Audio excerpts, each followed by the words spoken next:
Hi hello ನಮಸ್ಕಾರ, welcome back my YouTube channel. ಯಾರೆಲ್ಲ ಇನ್ನೂ ನನ್ನ ಚಾನಲ್ಗೆ ಸಬ್ಸ್ಕ್ರೈಬ್ ಮಾಡಿಲ್ವೋ ಸಬ್ಸ್ಕ್ರೈಬ್ ಮಾಡ್ಕೊಂಡು ವಿಡಿಯೋ ನೋಡಿ ಆ್ಯಂಡ್ ಬೆಲ್ ಐಕಾನ್ ಮೇಲೆ ಕ್ಲಿಕ್ ಮಾಡಿ ನೋಟಿಫಿಕೇಷನ್ ಆಲ್ ಕೊಟ್ಟು ವಿಡಿಯೋನ ನೋಡಿ. ವಿಡಿಯೋ ನೋಡಾದಮೇಲೆ ಹೇಗಿತ್ತು ಅಂತ ಕಮೆಂಟ್ ಮಾಡಿ, ಪಕ್ಕದಲ್ಲೇ ಇರುವಂಥ ಹೈ ಪಾಯಿಂಟ್ಸ್ನ ಕೊಡೋದು ಮರಿಬೇಡಿ ಅಂತ ಹೇಳ್ತಾ, ಆ್ಯಂಡ್ ಪ್ಲೀಸ್ ವಿಡಿಯೋನ ಸ್ಕಿಪ್ ಮಾಡದೆ ನೋಡಿ. ಕೇವಲ 5 ನಿಮಿಷದ ವಿಡಿಯೋ ಇದಾಗಿರುತ್ತೆ. ಇಷ್ಟು ಹೇಳ್ತಾ ಇವತ್ತಿನ ವಿಡಿಯೋನ ಶುರು ಮಾಡ್ತಾ ಇದ್ದೀನಿ.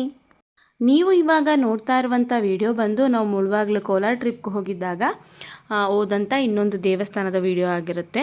ಮುಳಬಾಗಿಲು ಅಂತ ಬಂದರೆ ಮುಳಬಾಗಿಲಿಗೆ ಹೋದ್ಮೇಲೆ ಫೇಮಸ್ ಆಂಜನೇಯ ಟೆಂಪಲ್ಗೆ ಹೋಗದೇ ಇರೋಕ್ಕಾಗುತ್ತಾ? ನಾನು ತುಂಬ ಸಲ ಹೋಗಿದ್ದೆ, ಬಟ್ ಮರ್ತುಬಿಟ್ಟಿದ್ದೆ. ಈ ಬಾರಿ ಹೋಗ್ತಿರೋದು ತುಂಬ ವಿಶೇಷ ಅನ್ನಿಸ್ತು. ದೇವಾಲಯ ನೋಡಿ, ಯಪ್ಪ ಇಷ್ಟು ದೊಡ್ಡ ದೇವಾಲಯ ಇದು ಅಂತ ಅನ್ನಿಸ್ತು. ಒಳಗಡೆ ಮೊಬೈಲ್ ಅಲೋ ಇಲ್ಲ ಆ್ಯಂಡ್ ಇಂಡಿಯನ್ ಸ್ಟೈಲ್ ಡ್ರೆಸ್ನೇ ವೇರ್ ಮಾಡ್ಕೊಂಡು ಹೋಗಬೇಕು. ಆದರೂ ಕದ್ದು ಮುಚ್ಚಿ ಆ್ಯಸ್ ಯೂಶುವಲ್ ನಾನು ವೀಡಿಯೋನ ಮಾಡ್ಕೊಂಡಿದ್ದೀನಿ. ಇಲ್ಲೂ ಕೂಡ ಆಂಜನೇಯ ಸ್ವಾಮಿ ದರ್ಶನವನ್ನು ನಾನು ಮಾಡಿಸ್ತೀನಿ. ನಾವು ಕುರುಡುಮಲೆ ಮತ್ತು ಕೋಲಾದೇವಿ ದೇವಸ್ಥಾನವನ್ನು ಮುಗಿಸ್ಕೊಂಡು ಬಂದು ನೆಕ್ಸ್ಟ್ ಹೋಗಿದ್ದೆ ಮುಳಬಾಗ್ಲಲ್ಲಿರುವಂಥ ಫೇಮಸ್ ಆಂಜನೇಯ ಸ್ವಾಮಿ ದೇವಸ್ಥಾನಕ್ಕೆ. ಈ ದೇವಸ್ಥಾನದ ಬಗ್ಗೆ ನಾವು ಸ್ವಲ್ಪ ಮಾಹಿತಿಯನ್ನು ತಿಳ್ಕೊಳ್ಳೋಣ. ಕೋಲಾರ ಜಿಲ್ಲೆಯ ಮುಳಬಾಗಿಲಿನಲ್ಲಿರುವ ಶ್ರೀ ವೀರಾಂಜನೇಯ ಸ್ವಾಮಿ ದೇವಸ್ಥಾನವು ಅತ್ಯಂತ ಪುರಾತನ ಹಾಗೂ ಪ್ರಸಿದ್ಧ ಕ್ಷೇತ್ರವಾಗಿದೆ. ಈ ದೇವಸ್ಥಾನದ ಪ್ರಮುಖ ಮಾಹಿತಿ ಬಗ್ಗೆ ತಿಳ್ಕೊಳ್ಳೋದಾದರೆ, ಇದು ತುಂಬಾ ಫೇಮಸ್ ಆಗಿರುವಂಥ ದೇವಾಲಯವಾಗಿದೆ.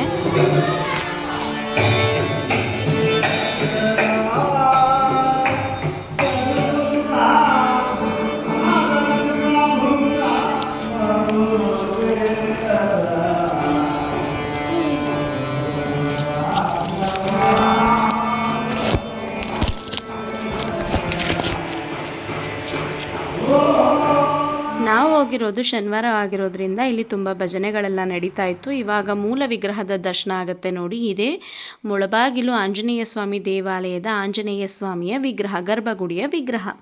ಇನ್ನು ಕೋಲಾರ ಜಿಲ್ಲೆಯ ಮುಳಬಾಗಿಲಿನಲ್ಲಿರುವಂಥ ಪ್ರಸಿದ್ಧ ಆಂಜನೇಯ ಸ್ವಾಮಿ ದೇವಾಲಯವು ಅರ್ಜುನನಿಂದ ಸ್ಥಾಪಿತವಾದ ಪುರಾತನ ದೇವಾಲಯವಾಗಿದೆ. ಇದು ಸುಮಾರು 3000 ವರ್ಷಗಳಷ್ಟು ಹಳೆಯದಾದ ತೀರ್ಥಯಾತ್ರೆಯ ನಂತರದ ದೈವಿಕ ಶಕ್ತಿಯುಳ್ಳ ಆಂಜನೇಯನ ವಿಗ್ರಹಕ್ಕೆ ಹೆಸರುವಾಸಿಯಾಗಿದೆ. ಇಲ್ಲಿ ಹನುಮಾನ್, ವೆಂಕಟೇಶ್ವರ ಮತ್ತು ರಂಗನಾಥ ದೇವಾಲಯಗಳ ಸಮುಚ್ಚಯವಿದ್ದು ಆಂಜನೇಯನ ವಿಗ್ರಹವು ಬಹಳ ವಿಶೇಷವಾಗಿದೆ. ಇಲ್ಲಿ ಆಂಜನೇಯನ ಸ್ವಾಮಿ ವಿಗ್ರಹ ಮಾತ್ರವಲ್ಲದೆ ವೆಂಕಟೇಶ್ವರ ಮತ್ತು ರಂಗನಾಥ ದೇವಾಲಯಗಳನ್ನು ಕಾಣ್ಬೋದು. ಅದನ್ನು ಕೂಡ ನಾನು ವಿಡಿಯೋ ಮಾಡ್ಕೊಂಡಿದ್ದೀನಿ, ಬಟ್ ಫುಲ್ ಕ್ಲಿಯರ್ ಆಗಿಲ್ಲ, ಸ್ವಲ್ಪ ಕಾಣಿಸುತ್ತೆ, ಸೊ ನೋಡ್ಕೊಳ್ಳಿ. ಇನ್ನು ಈ ದೇವಸ್ಥಾನದ ಸ್ಥಾಪನೆ ಬಗ್ಗೆ ತಿಳ್ಕೊಳ್ಳೋದಾದರೆ, ಮಹಾಭಾರತದ ಯುದ್ಧದ ನಂತರ ಅರ್ಜುನನು ತೀರ್ಥಯಾತ್ರೆ ಕೈಗೊಂಡು ತನ್ನ ಧ್ವಜದಲ್ಲಿದ್ದ ವಾಯುಪುತ್ರನ ವಿಗ್ರಹವನ್ನು ಇಲ್ಲಿ ಪ್ರತಿಷ್ಠಾಪಿಸಿದನು ಎಂದು ನಂಬಲಾಗಿದೆ. ಇನ್ನು ಪುರಾತನ ವಿಗ್ರಹ, ಇಲ್ಲಿನ ಮುಖ್ಯ ದೇವತೆ ಆಂಜನೇಯ ಸ್ವಾಮಿ. ಇದು ಬಹಳ ಹಳೆಯದಾದ ಮತ್ತು ಅತ್ಯಂತ ಶಕ್ತಿಶಾಲಿ ವಿಗ್ರಹವೆಂದು ಭಕ್ತರು ನಂಬುತ್ತಾರೆ. ಇವಾಗ ನೋಡ್ತಾ ಇರುವಂಥದ್ದು ದೇವಾಲಯದ ಒಳಾಂಗಣ ಚಿತ್ರಣ.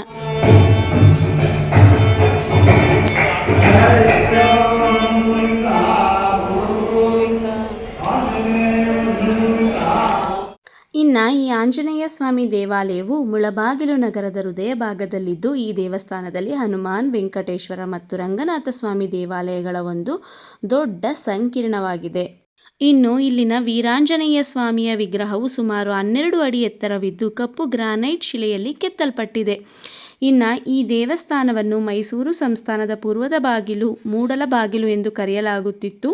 ಇದೇ ಮುಂದೆ ಮುಳಬಾಗಿಲು ಎಂದಾಯಿತು ಎಂಬ ಪುರಾಣವಿರುವುದನ್ನು ನಾವು ಕಾಣಬಹುದು. ಇಲ್ಲಿ ವಶಿಷ್ಠ ಮಹರ್ಷಿಗಳು ಪ್ರತಿಷ್ಠಾಪಿಸಿದರು ಎನ್ನಲಾದ ಶ್ರೀರಾಮ, ಸೀತಾ ಮತ್ತು ಲಕ್ಷ್ಮಣರ ವಿಗ್ರಹಗಳಿವೆ.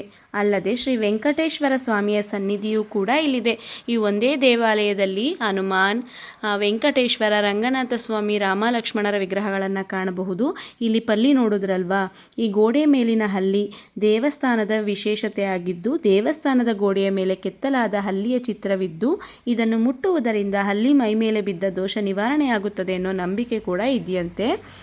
ಇನ್ನು ಇಲ್ಲಿನ ದರ್ಶನದ ಬಗ್ಗೆ ಹೇಳೋದಾದರೆ, ದರ್ಶನದ ಸಮಯದ ಬಗ್ಗೆ ಹೇಳೋದಾದರೆ 6ರಿಂದ ಮಧ್ಯಾಹ್ನ 1 ಗಂಟೆವರೆಗಿರುತ್ತೆ ಬೆಳಗ್ಗೆ, ಮತ್ತು ಸಂಜೆ 3ರಿಂದ ರಾತ್ರಿ 8ರವರೆಗೆ ದರ್ಶನಕ್ಕೆ ಅವಕಾಶ ಇರುತ್ತೆ. ಶನಿವಾರ ಮತ್ತು ವಿಶೇಷ ದಿನಗಳಲ್ಲಿ ಈ ಸಮಯ ಬದಲಾಗಬಹುದು. ಪ್ರತಿದಿನ ಬೆಳಗ್ಗೆ 8ವರೆಗೆ ಅಭಿಷೇಕ ನಡೆಯುತ್ತಂತೆ. ಮತ್ತು ಹನುಮಂತನಿಗೆ ಕೇದಿಗೆ ಹೂವನ್ನು ಅರ್ಪಿಸುವುದು ಇಲ್ಲಿನ ಒಂದು ಸಂಪ್ರದಾಯವಾಗಿದೆಯಂತೆ. ಇಲ್ಲಿ ನೋಡ್ತಿದ್ದೀರಲ್ವ ರಂಗನಾಥ ಸ್ವಾಮಿ ವಿಗ್ರಹವನ್ನು ವಿಡಿಯೋ ಮಾಡೋದಕ್ಕಾಗಿರಲಿಲ್ಲ, ಮತ್ತೆ ಬಂದೆ, ಬಟ್ ಫುಲ್ ಕ್ಲಿಯರಾಗಿ ವಿಡಿಯೋ ಆಗಲಿಲ್ಲ. ಇನ್ನು ಬೆಂಗಳೂರಿನಿಂದ ಸುಮಾರು 100 ಕಿಲೋಮೀಟರ್ ದೂರದಲ್ಲಿ ಈ ಮುಳುಬಾಗಿಲು ಇದೆ ಅಂತಲೇ ಹೇಳ್ಬೋದು. ಯಾರೆಲ್ಲ ಮುಳುಬಾಗಿಲು ಆಂಜನೇಯ ಸ್ವಾಮಿ ಟೆಂಪಲ್ಗೆ ವಿಸಿಟ್ ಮಾಡಿದ್ದೀರಾ, ನೋಡಿದರೆ ಕಮೆಂಟ್ ಮಾಡಿ, ನೋಡಿಲ್ಲ ಅಂದರೆ ವಿಡಿಯೋದಲ್ಲಿ ನೋಡಿ ಹೇಗಿತ್ತು ಅಂತ ನನಗೆ ಕಮೆಂಟಲ್ಲಿ ತಿಳಿಸಿ. ಇದಾಗಿತ್ತು ಫೇಮಸ್ ಕರ್ನಾಟಕದ ಮುಳಬಾಗಿಲು ಆಂಜನೇಯ ಸ್ವಾಮಿ ದೇವಾಲಯದ ವಿಡಿಯೋ. ಐ ಹೋಪ್ ಈ ವಿಡಿಯೋ ನಿಮ್ಮೆಲ್ಲರಿಗೂ ಇಷ್ಟ ಆಗಿರುತ್ತೆ ಅಂತ ಭಾವಿಸ್ತಾ thank you for watching. Bye bye.